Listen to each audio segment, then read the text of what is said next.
Hi, my name is Jonathan Clow, and I'm here to talk about a decision support tool that we at Warren Pinnacle Consulting put together with funding from NYSERDA and in partnership with New York City Parks. Warren Pinnacle Consulting is a micro-sized consulting firm out of Central Vermont, even a little bit smaller than pictured here, as Amy has gone to work with the state of Vermont government. And the project starts with the results from the SLAMM model, the sea level affecting marshes model, which gives you high resolution mapping outputs of marsh fate under sea level rise. And we started out with a model that looks at various sea level rise scenarios and gives you a predicted map for each one of these outcomes. However, moving forward, we realized that there's a lot of uncertainty in the model, and so we took all model inputs and data uncertainty, converted those into distributions for everything such as sea level rise, marsh erosion rates, marsh accretion rates, and the strength of marsh accretion feedbacks. And then we end up with output that are distributions. So we go from a model that is giving you maybe 20 or 30 maps to hundreds and thousands of maps. And the question is, with all this extensive data, what's next? So the 4 steps in this project that we have taken to answer that question are to simulate specific actions that can be taken, adaptation strategies, and to estimate those costs. Then to define specific marsh parcels and see how they fare under the different scenarios. And collapse uncertainty analysis results using expected value, and also to examine the relative value of marshes based on their location, etc. We have a base case, which is no migration. Then we have allowing migration to undeveloped or developed dry lands, marsh restoration, thin layer deposition, and we could also model restoration of tidal flows.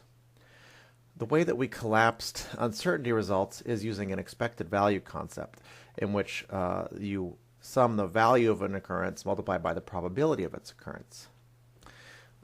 This is a box plot for the project overall, and you can see we take the adaptive strategy SLAMM results, integrate relative parcel value over time, add costs, and you can result in a cost-benefit metric.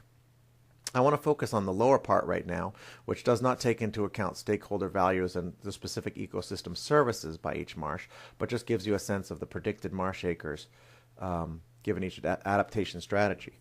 So when we take all these results together, our finding is that for each marsh there are different benefits depending on the cost of land, etc.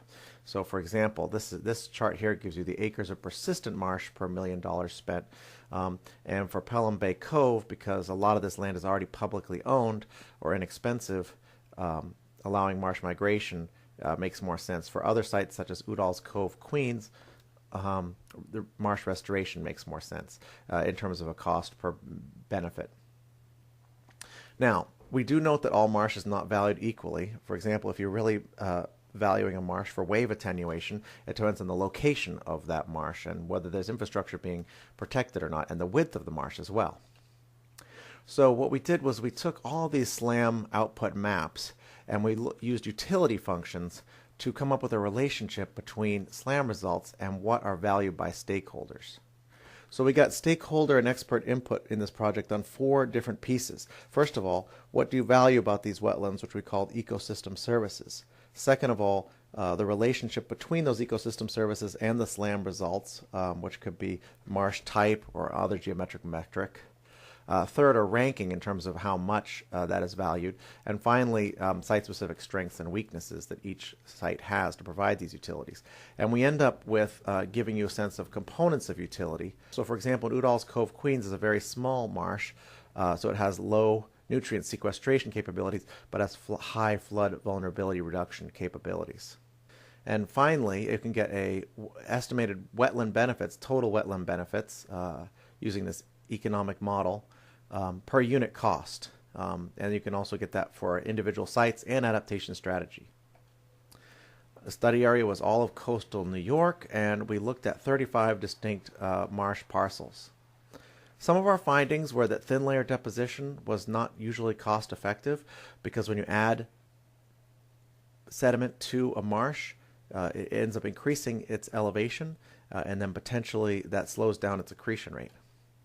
Another case study finding was that the largest quantity of marsh benefits can be achieved via managed retreat as opposed to marsh restoration.